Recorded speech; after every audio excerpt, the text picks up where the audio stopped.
This is the story of Christine Millot and her family, who went diving in one of Australia's most interesting sinkholes in 1973. What happened there would tear their family apart forever. Christine was only 19, but don't let her age fool you. She was already an expert diver, who had been diving since she was just 5 years old. Her brothers Stephen and Glenn also had the highest qualifications in scuba diving. Christine was even the title holder in South Wales, an achievement only the most experienced divers could earn. Their cousin John Bockerman was also quite professional, with 4 years of diving under his belt. Together, these four made an excellent diving team. Their plan was simple but ambitious. They would visit the shaft sinkhole and set a new diving record by reaching a depth of 250 feet.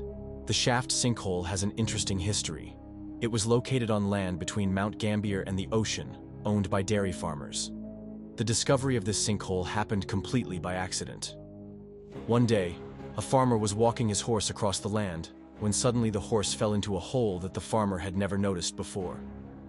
When the farmer looked closer, he saw a hole about 20 feet deep with water visible at the bottom. Surprised and a bit scared, he wondered if the hole had always been there, or if it had just collapsed under his horse's weight. During daytime, sunlight would beam through the hole, creating a beautiful sapphire blue light that illuminated the entire underwater chamber. This beam of light is why people called it the shaft.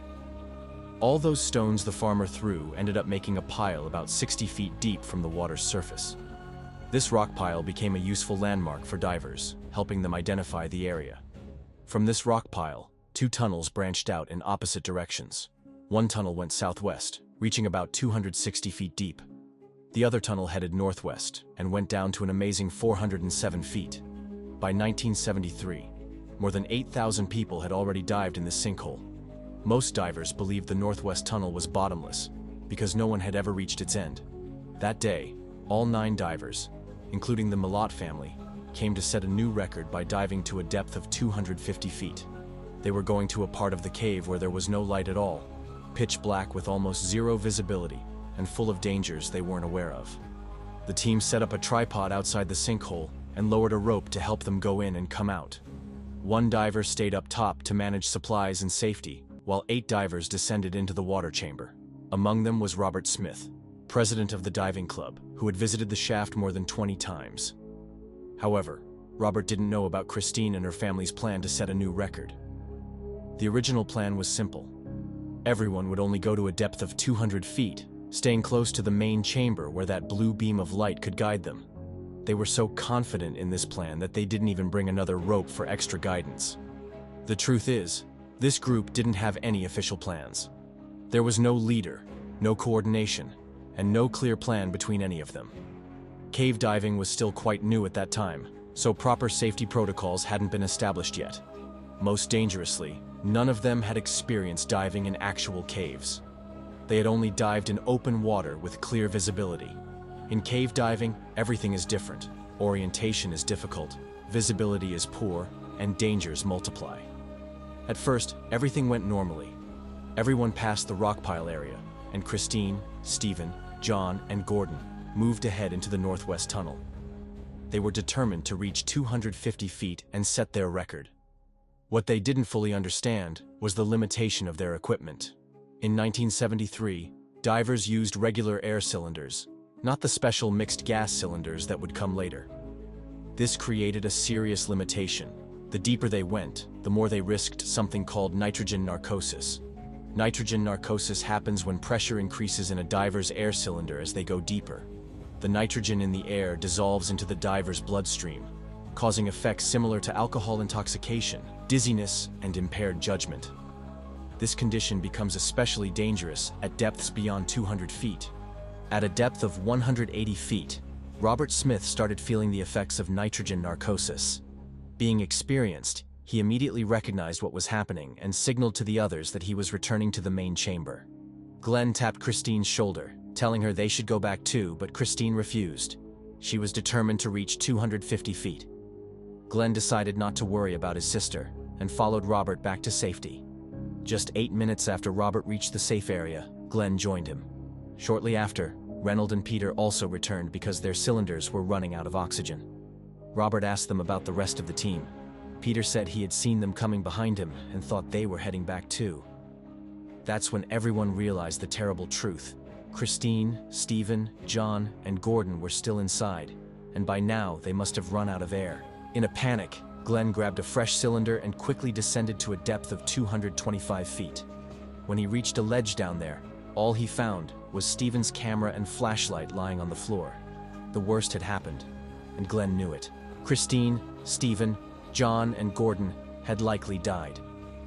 This would become the deadliest cave diving incident in history. But what exactly happened in that tunnel? As the four divers went deeper, the air in their cylinders was running out fast. They were starting to show symptoms of nitrogen narcosis, but were still conscious enough to focus on their task. At that depth, they were using 7 times more air in each breath than they would normally use at the surface. Christine was still fixated on reaching the 250-foot record. What she didn't realize was that to reach that depth, she would need to travel another 300 feet in a linear direction through the tunnel. Every foot forward meant her air supply decreased even faster.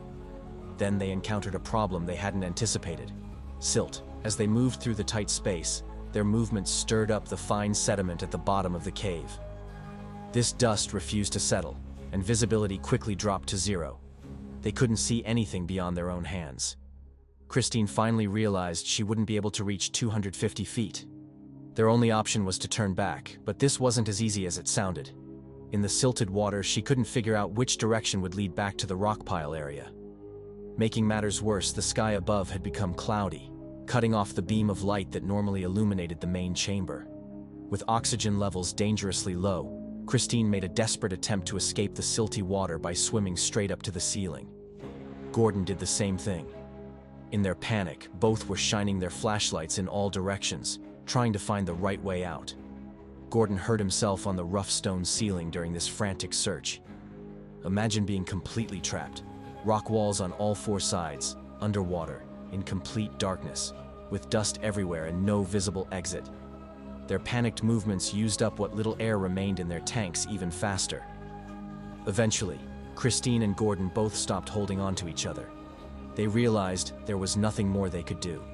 John Bockerman, also suffering from low air and nitrogen narcosis, fell to the cave floor as well. Stephen had made it a bit further back, but eventually ran out of air too. Despite all their efforts, none of them escaped.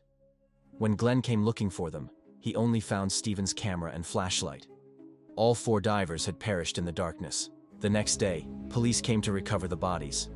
They searched 200 feet into the cave, where the water was still murky with silt, but found nothing. For months, police searched without success. The following January, almost a year later, a film crew came to the Sinkhole to make a documentary about cave diving. After getting permission from the landowner, they entered the cave, going about 50 feet deep into the water. They brought professional lighting equipment with them, and when they turned on their lights, the whole cave lit up like daylight. One of the technicians noticed what looked like a third person behind him. When they looked closer, it was Stephen, Christine's brother. By March 1974, the landowner was uncomfortable knowing there were still 3 more bodies under his land. He contacted a diving team to search again. This team found Christine's body at a depth of 185 feet along the tunnel floor, with Gordon's body right next to hers. 20 feet below, they found John Bockerman's body near a ledge. That's all for today's video. If you found it helpful, make sure to give it a thumbs up and subscribe for more content like this.